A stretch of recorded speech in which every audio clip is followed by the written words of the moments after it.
प्रेमाने बोला। धन निरंकार जी एवं रामकृष्ण हरी। खरं तर शांती ब्रह्म एकनाथ महाराज आपले आध्यात्मिक सद्गुरू जनार्दन स्वामी यांच्या चरणी नतमस्तक झाले। त्यांच्याकडून आत्मज्ञानानं, आत्मबोधानं, आत्मदर्शनानं, आत्मानुभूतीनं, आत्मसाक्षात्कारानं तो ज्ञानाचा इशारा, ज्ञानाचा बोध, ज्ञानाचं वर्म जाणून घेतलं। तेव्हा त्यांना आपल्या माहेरची आठवण झाली। आता शांतीब्रह्म एकनाथ महाराज माहेर कोणतं सांगतात ते बघा। जनरली संसारामध्ये स्त्रियांसाठी माहेर असतं, पण इथे शांतीब्रह्म एकनाथ महाराज म्हणतात की माझं अध्यात्मामध्ये असं माहेर आहे, इतकं सुंदर माहेर आहे, आणि त्याची आठवण मला आज ब्रह्मज्ञान घेतल्यानंतर झाली। सद्गुरू केला तेव्हा त्यांच्याकडून ज्ञानाचा इशारा, ज्ञानाचा बोध, ज्ञानाचं वर्म मला समजलं। आत्मज्ञानानं, आत्मबोधानं, आत्मदर्शनानं, आत्मानुभूतीनं, आत्मसाक्षात्कारानं त्या हरीला, त्या पंढरपूरला मी पाहिलं। तेव्हा मला माझ्या माहेरची, म्हणजे मी अज्ञानामध्ये जी वारी करत होतो त्या माझ्या माहेरची, पंढरपूरची आठवण झाली, आणि ते माझं माहेर घर आहे असं शांतीब्रह्म एकनाथ महाराज म्हणतायत बाबांनो। आणि ते माहेर घर समजावत असताना शांतीब्रह्म एकनाथ महाराज एका अभंगामध्ये आपल्या माहेर घराचं वर्णन करतात। माझे माहेर पंढरी, ओ माझे माहेर पंढरी, ओ माझे माहेर पंढरी, आहे भिवरेच्या तिरी, हो आहे भिवरेच्या तिरी, हो माझे माहेर पंढरी, ओ माझे माहेर पंढरी, ओ माझे माहेर पंढरी। शांतीब्रह्म एकनाथ महाराज समजावतायत, सांगतायत की एवढं सुंदर माझं माहेर घर आहे, आणि ते माहेर घर भीमा नदीच्या तीरावरती वसलेलं आहे। आणि एवढंच नव्हे तर त्या माहेर घरामध्ये माझे आई वडील पण आहेत। बाप माझा आणि आई, बाप माझा आणि आई, माझी विठ्ठल रखुमाई, हो माझी विठ्ठल रखुमाई, हो माझे माहेर पंढरी, हो माझी माहेर पंढरी, हो माझे माहेर पंढरी। शांतीब्रह्म एकनाथ महाराज सांगतायत की त्या पंढरपूरमध्ये, माहेरामध्ये जे भीमा नदीच्या तीरावर वसलेलं आहे, तिथे माझे आई वडील आहेत। आणि आई वडील म्हणजे विठ्ठल आणि रुक्माई, ते माझे आई वडील आहेत। त्याच्याही पुढे जाऊन सांगतात की तिथे आई वडीलच नव्हे तर माझा बंधू पण राहतो। पुंडलिक माझा बंधू, पुंडलिक माझा बंधू, त्याची ख्याती काय सांगू, ओ त्याची ख्याती काय सांगू, ओ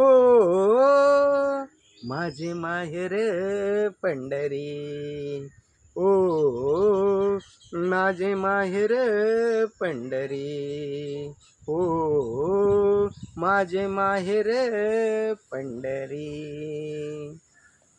खरं तर शांतीब्रह्म एकनाथ महाराज आपल्या बंधूची आठवण करून देताना बंधूची विशेषता सांगायला पण विसरले नाहीत, की त्यांची ख्याती अशी आहे की जगाचा विश्वविधाता मालक विठ्ठल पांडुरंग, त्याचं नाव घेण्याआधी खरं तर पुंडलिक किती महान असतील, त्यांची ताकद, त्यांचा अधिकार काय असेल बघा, की आम्ही जयघोष करताना विठ्ठलाच्या अगोदर, पांडुरंगाच्या अगोदर पुंडलिकाचं नाव घेतो।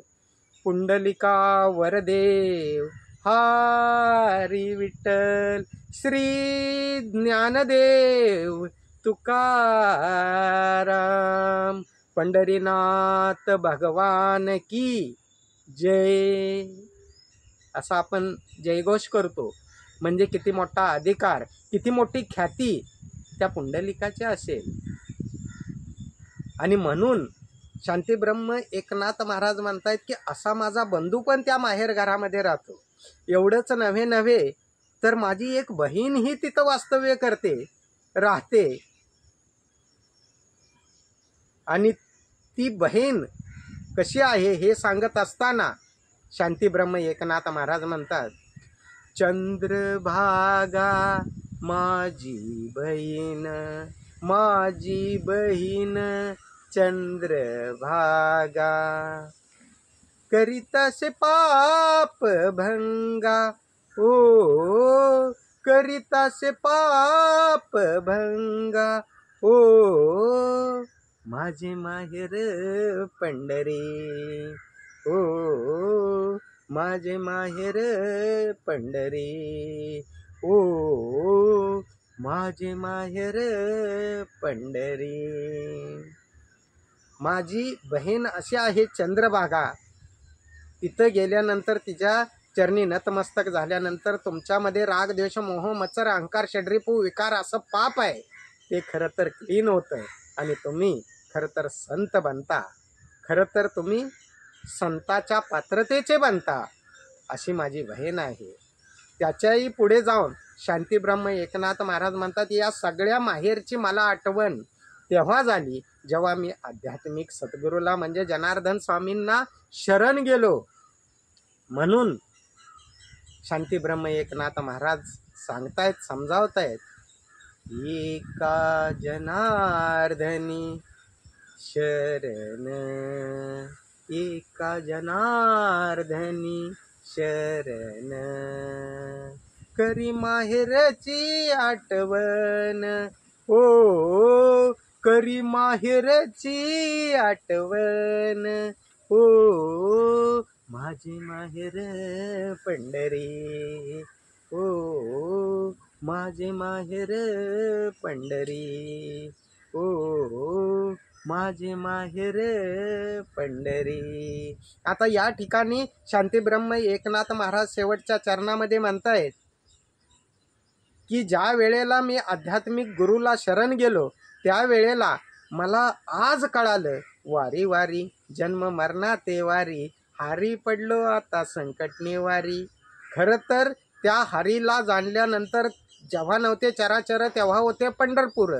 ते पंढरपूर जेव्हा मी जाणलं तेव्हा खऱ्या अर्थानं मला माझ्या माहेर घराची म्हणजे अज्ञानात मी जी वारी करत होतो ते माझं माहेर घर आठवलं आणि माहेर घरातले माझे नातेवाईक आठवले. पण कधी, जेव्हा मी आध्यात्मिक गुरुला वर्तमान समयाचे सद्गुरू त्यावेळेला जनार्दन त्यांचे होते, जनार्दन स्वामी होते. आणि जनार्दन स्वामींना जेव्हा ते भेटले, नतमस्तक झाले, त्यावेळेला त्यांना आत्मज्ञानानं, आत्मबोधानं, आत्मदर्शनानं, आत्मानुभूतीनं, आत्मसाक्षात्काराने खरं तर ज्ञानाचं वर्म, ज्ञानाचा बोध, ज्ञानाचा इशारा समजला.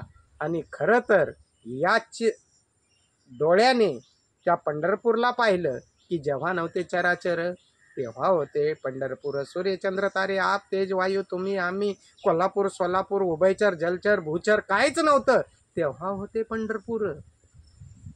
मग त्यावेळी शांतीब्रह्म एकनाथ महाराजांनी समयाचे वर्तमान सद्गुरू जनार्दन स्वामी यांच्याकडून ज्ञानाचा बोध, ज्ञानाचा इशारा, ज्ञानाचं वर्म जाणून घेतलं, पाहून घेतलं त्या पंढरपूरला. कोणत्या? जेव्हा नव्हते चराचर तेव्हा होते पंढरपूर. म्हणून या माझ्या भाविक सज्जनानो, या माझ्या हरीच्या लाडक्यानो, तुम्हाला खरं तर मोक्ष हवा असेल, मुक्ती हवी असेल, जन्म मरणाच्या वारीतून खरं तर चुकायचं असेल, जन्म मरणाच्या वारीतून बाहेर पडायचं असेल, तर आज समयाच्या वर्तमान सद्गुरू माता सुदीक्षाजी महाराज अर्थात निरंकारी माताजी तेच ब्रह्मज्ञान देऊन खरं तर यहलोक आणि परलोक सोयीला आणि सुखी करतायत. या श्रद्धेचा नमस्कार करा आणि आपला यहलोक आणि परलोक सोयीला करा. प्रेमाने बोला, धन्य निरंकारजी. एवं राम कृष्ण हरी.